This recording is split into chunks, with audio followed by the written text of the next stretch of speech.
Di balik semangat gotong royong dan solidaritas warga, tumbuh ribuan organisasi masyarakat (ormas) yang katanya dibentuk untuk membantu rakyat.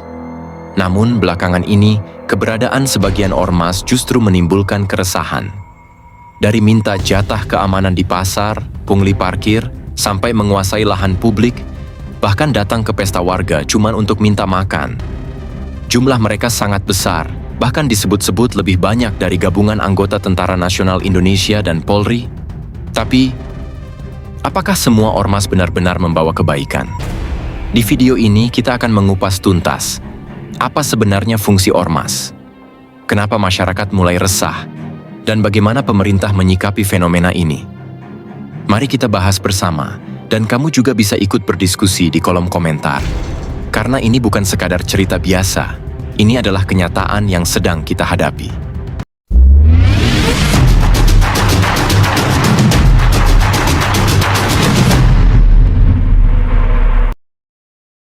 Organisasi kemasyarakatan atau ormas bukanlah hal baru di Indonesia.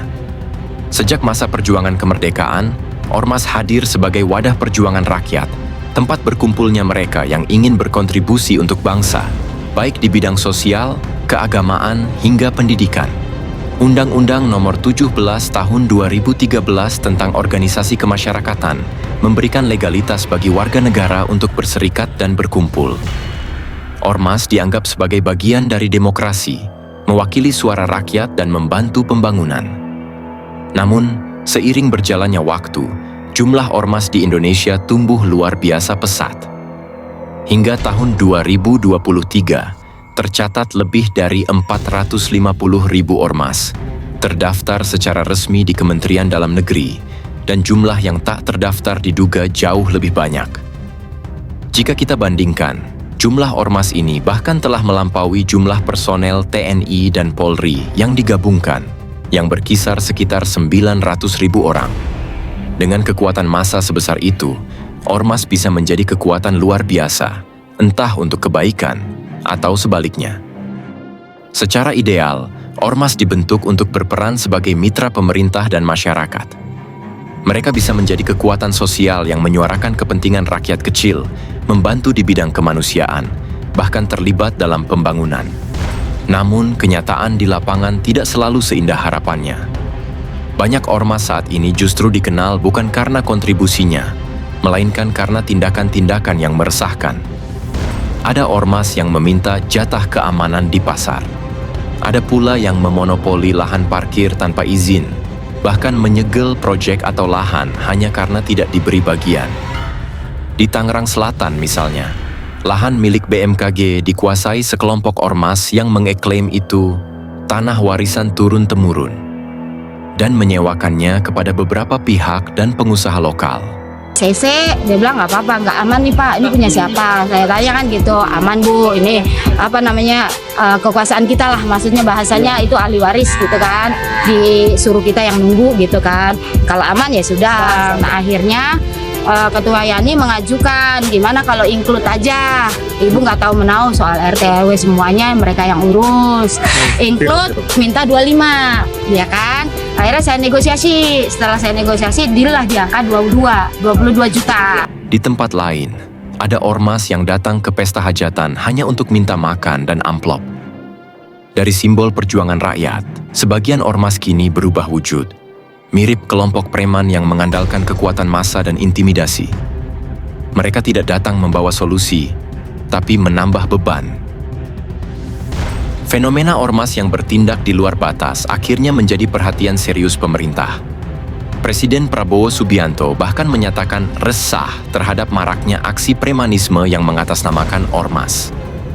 Beliau menegaskan bahwa tidak ada tempat bagi premanisme yang merusak iklim usaha dan membuat masyarakat takut.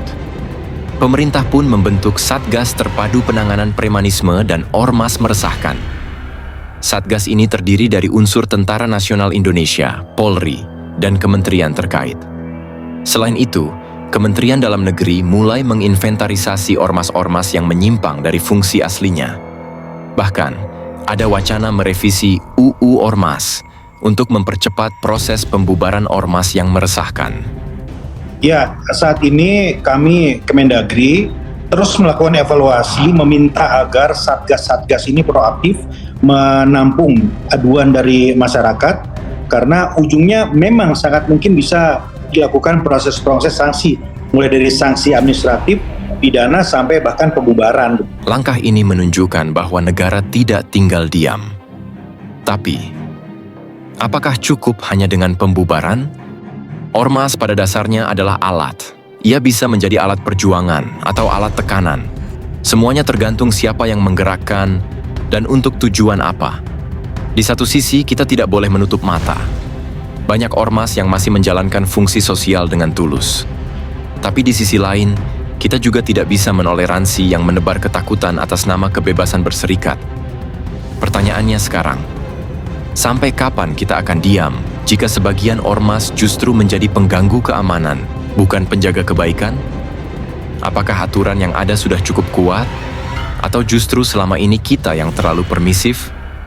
Bagaimana pendapatmu? Apakah ormas di lingkunganmu berkontribusi positif atau justru meresahkan? Silakan tulis di kolom komentar. Suara kamu penting karena perubahan dimulai dari keberanian untuk bersuara. Jangan lupa like, share, dan subscribe kalau kamu peduli dengan isu sosial dan ingin terus update dengan topik-topik penting seperti ini. Sampai jumpa di video berikutnya.